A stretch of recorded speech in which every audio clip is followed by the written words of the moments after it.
Hey friends, I'm Dr. Patrice Butner Jackson, but you can call me PBJ. I am the creator and host of the Disrupting Burnout podcast and the author of the soon to be released book, Disrupting Burnout. Oh, it's going to be a bestseller, and I'm so excited. I hope you all are excited.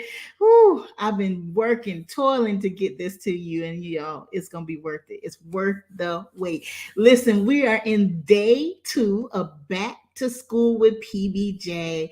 My focus is to prepare you for school opening with no overwhelm and no burnout. Friends, I'm going live every day in the month of July. You know, when I went into this work, I went into it for educators.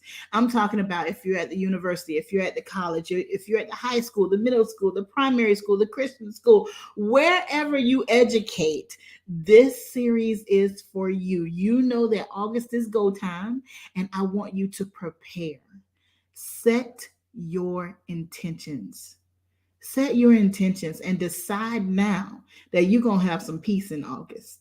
Decide now, no matter what happens, that it's going to be a good start to the semester. And you can do that with the heart work strategy. So, over the month of July, I'm going to be sharing these strategies with you, some real practical things that you can do to jumpstart your fall semester without overwhelm and without burnout. So, here we go.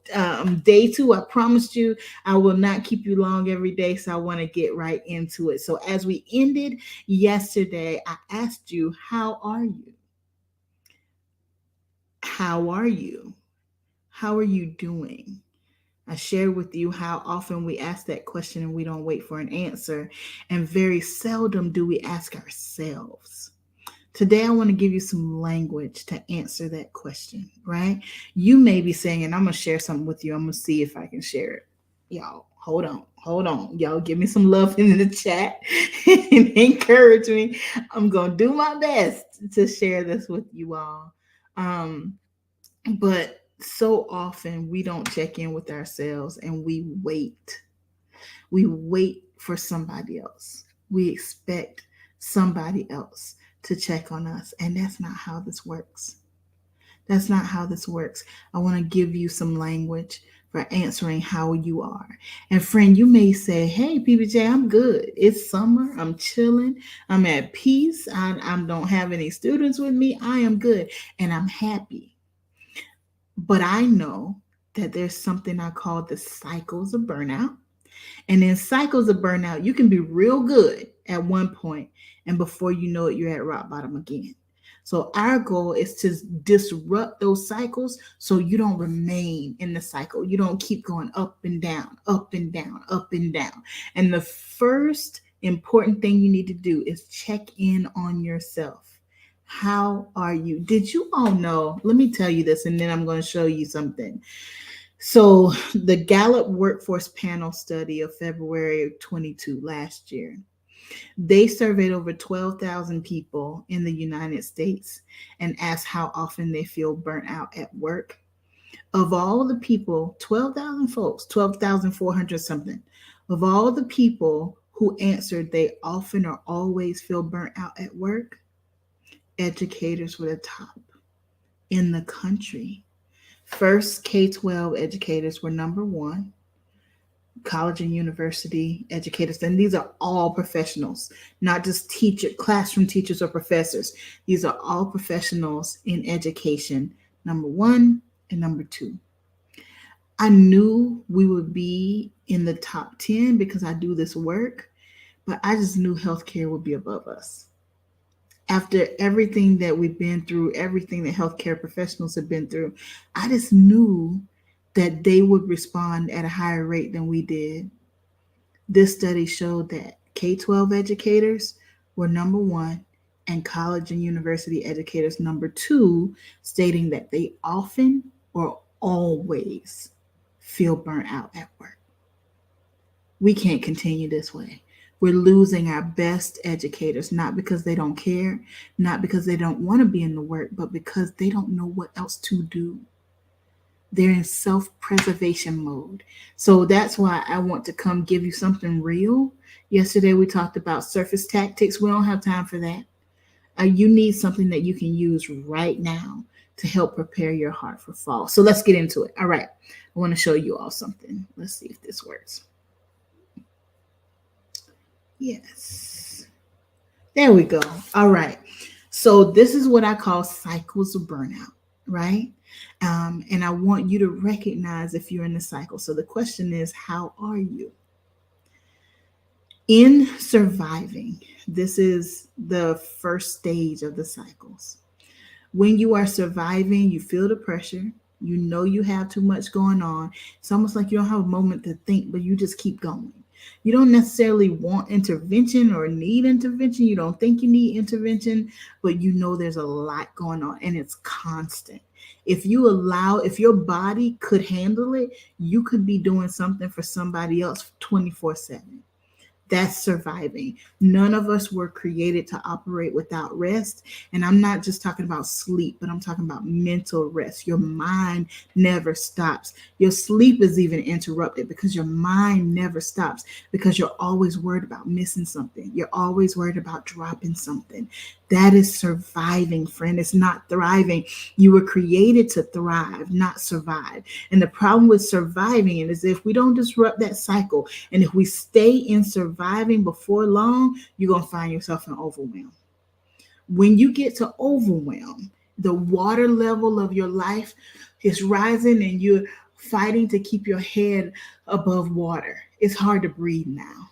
And it's also hard to hide the symbols and the symptoms of overwhelm. It's hard to hide how you're feeling, and people who really care about who you are, not just what you do for them, but care about who you are, they start to check in on you. How are you? What's going on? Can I help you? And your response is, I got it. I got it. I got it. The I got it is the stiff arm to say, I do need help, but I can't let you in here. I can't let you really see what I got going on, because if you truly could see what I have going on, you may not respect me anymore. You may think less of me if I let you in and you could really see the mess that I'm carrying. So the I got it is not I don't need help. The I got it is I don't feel safe enough to get help. That's overwhelmed. Your body starts to speak to you. Your mind starts to speak to you. Your emotions, your relationships, the ones that mean the most to you, they start to call out to you. Hey, red flashing lights. This is not going well. We cannot keep this up. We cannot keep working like this. But what do? We keep working like that. We keep moving because you just don't know how to get off of the roller coaster.